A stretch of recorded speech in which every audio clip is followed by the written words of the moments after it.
guys, welcome back to OCO Social Impact Podcast, where we are here to equip today's leaders one day at a time. In today's video, we're going to be talking about internal auditing and how to engage in internal control management.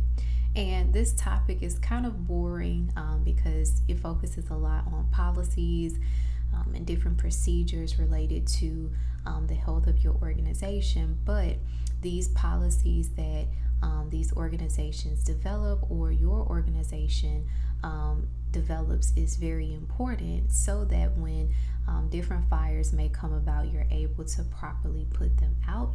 You want to make sure that all of your affairs are in order so that when those times for external auditing comes, your organization is where it is supposed to be.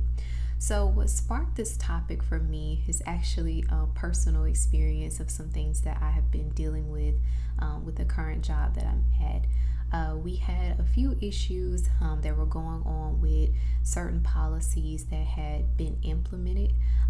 For example, one particular area where there was a lot of friction was around flex work agreements. And due to the nature of the work that different units do within the department, different employees felt like the flex work policy wasn't necessarily fair because it wasn't necessarily standardized across the board. And so this was an area where there was a lot of going back and forth. There was a lot of different issues and things that people were voicing in different staff meetings that we would have. And it just seems like administration didn't necessarily do the best job of really underwriting this policy and figuring out how it can best support the unique needs of each unit while ensuring that there is some level of standardization across the board for all units that work together. And so as things kind of panned out, there was a lot of disgruntled employees and we had other things that were going on, and so we ended up having to bring in third parties to help us navigate different policies and the interpretation of these policies for our specific department. We're going to be talking about 4 key strategies that my nonprofit leaders and social entrepreneurs can think about as you guys are either working for a nonprofit, working with a nonprofit, or you are developing your own organization and you are wanting to work on the offense rather than the defense to make sure that your organization is well prepared for different things that may arise when the time comes. So the first point that we're going to talk about is understanding the purpose of having different policies and procedures in place to do an internal audit, if you will, for your organization. You must foster a culture with your employees, with different levels of management within your organization so that they are routinely prepared to audit their specific units within the department or specific areas of impact within your organization. When you take the time to foster a culture of accountability and transparency, then these things kind of naturally come about. You know, I talk in a lot of my videos about making sure your organization is protected externally, but we also want to take those measures internally as well. And when you focus on areas where you know that you will be audited, especially if you are required as an organization to be audited based on programming or different services that your organization offers, when you are routinely checking on your organization's health, audits aren't a scary thing. My mom actually was an auditor for different hotel chains of 4 and 5 star hotel chains for a very long time. And every time she would come, because she had to go check on her hotels quarterly, literally everyone would be shaking in their boots. And The reason why is because they weren't necessarily prepared. And an audit isn't necessarily a bad thing. I know that a lot of people look at auditors as like the police, and essentially they are policing to make sure that your organization is following different policies and adhering to the guidelines. But again, if you're doing what you're supposed to do, then you won't be as nervous when that time comes. And so again, I just want to say that it is important for you as the leader or your cabinet or your administration to understand why instituting certain procedures and policies are important for internal auditing purposes, but you also must translate the importance to your employees and your staff, and not only translate this but help them to practically institute practical things that they can do to regularly assess their performance within the organization itself. So this leads us into point 2, which is establishing robust internal controls. And what we're talking about here is instituting practical things that your organization needs to protect your organization. This can be something related to accurate financial reporting. If you know that you have to report different data metrics with programming, you want to have a program evaluator of some sort, or something in place where even your program staff can actually track the data accurately, so that when the program evaluator comes in, or if the accountant comes in, when it comes to budgeting, you already have things in place. You have accurate numbers and accurate data that reflects the information that those auditors are going to need to know. You want to make sure that you are leaving room for change. As your organization is scaling and your services are expanding, or the different products that your organization is offering, some of the things that are instituted in the beginning you may need to change as necessary. And so again, as you are developing and instituting these robust internal control measurements or policies that will govern how your organization handles different things related to finances, auditing, HR and employee relations, or whatever the case may be, make sure that you also include the voices of those that help you run this organization. When you work collaboratively with your colleagues and your employees, you're able to get a different perspective on things that you as a leader may not think about, because your scope of work may be limited to one specific area. And so again, making sure that this culture of accountability and transparency is infused at the foundation of your organization will save you guys a lot of time as you begin to institute your programs and your services that you're offering. The third point that we're going to talk about is taking the time to conduct regular audits. And this is kind of a no-brainer when you have these different policies and procedures in place, but you guys will be surprised that there are many nonprofits that do not regularly audit themselves. They wait until financial reporting comes, or they have to, recertify for 501c3 status, or if they have an external evaluator or consulting of some sort that comes in. A lot of times they are backlogged on the data, they are backlogged on the different metrics that they should have been regularly assessing. And so it's kind of like backlogging years of work sometimes, when if you are regularly auditing yourself, auditing your staff, auditing your programs and services, it may be a little extra work that you do quarterly or biannually, but in the long run, it will be very effective and helpful for you to understand where your organization's health is.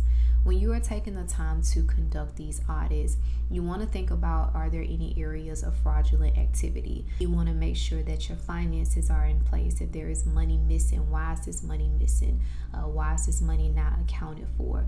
Where are the resources going with this specific program or service that we are offering? Especially when you are trying to manage different grants or donor funds that these individuals or groups are given to your organization, you want to make sure that you know where your dollars are going, because they're going to ask and they're going to want to know, where are my dollars making the most impact within your organization?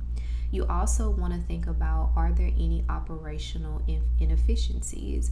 Auditing is not always about, money and finances and programming and impact measurements and stuff like that. But regularly auditing your organization can also help you guys to understand where are the operational gaps.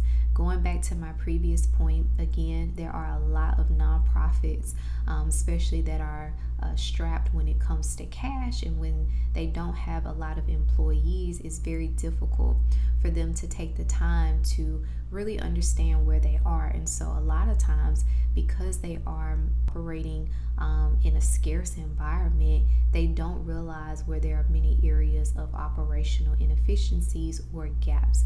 And so when you are regularly auditing yourself, auditing your organization, you're able to highlight and see, oh, okay, I realize that a lot of our funding is going in this area, where maybe we can reallocate some of the source of funding to this particular area.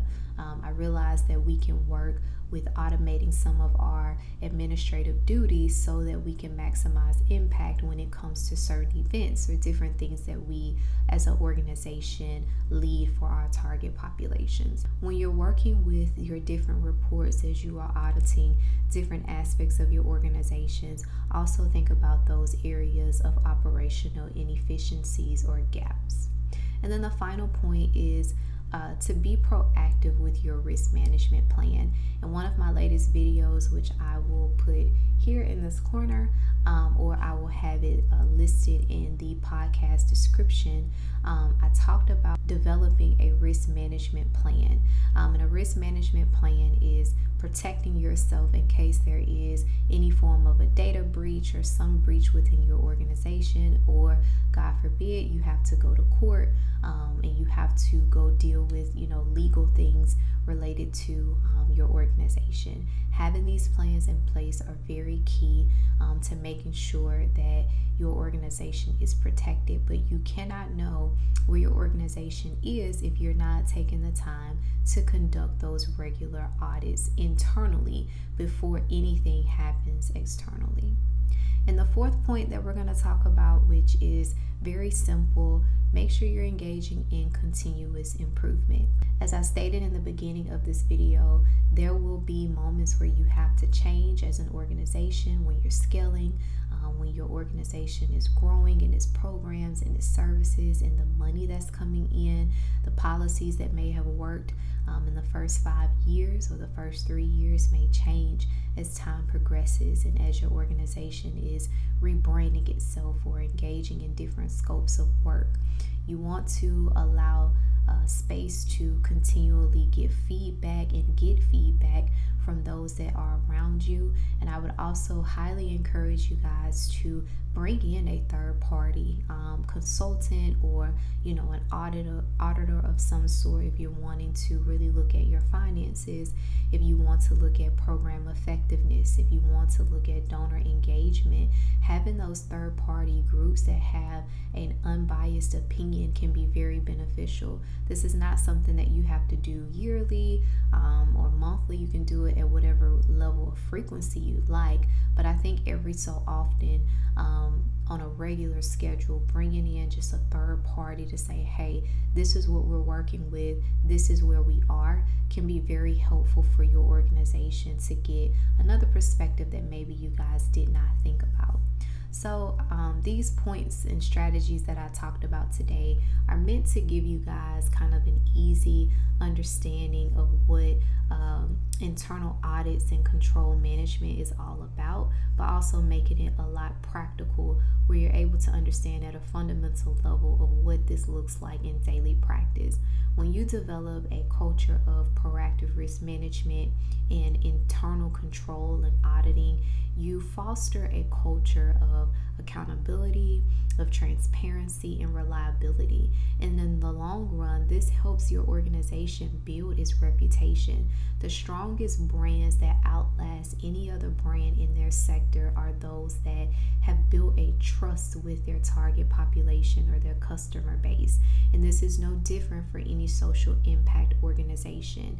There are so many nonprofits that give a lot of their time and resources, yet they never really get the exposure that they need for multiple reasons. But I also think some of the reasons are because they don't necessarily hold that brand credibility that is necessary. When you are engaging in social impact work, especially in this day and age, people are wanting to know, why should we give to you? Why should we invest in your mission? What is it that sets you apart from the next nonprofit? And when you bring in different reporting measurements and things internally, and you can communicate that externally to your stakeholders, you're already 5 steps ahead of the game from your counterparts. Not only are you able to build that brand credibility, but you're also able to guide your employees and your staff and the different groups that you're working with towards the mission that you have set for your organization. At the root of risk management, control management, and internal auditing is all about, are we doing what we said we would do? Are we striving towards the mission and the vision and the goals that we have set for our organization? So I hope and pray that this video was helpful for you guys. If you guys have any questions, please share your questions in the chat or in my comments. We are more than happy to take the time to expound on some of these points if you have any specific questions related to your situation. But until next time, try to make the world a better place today.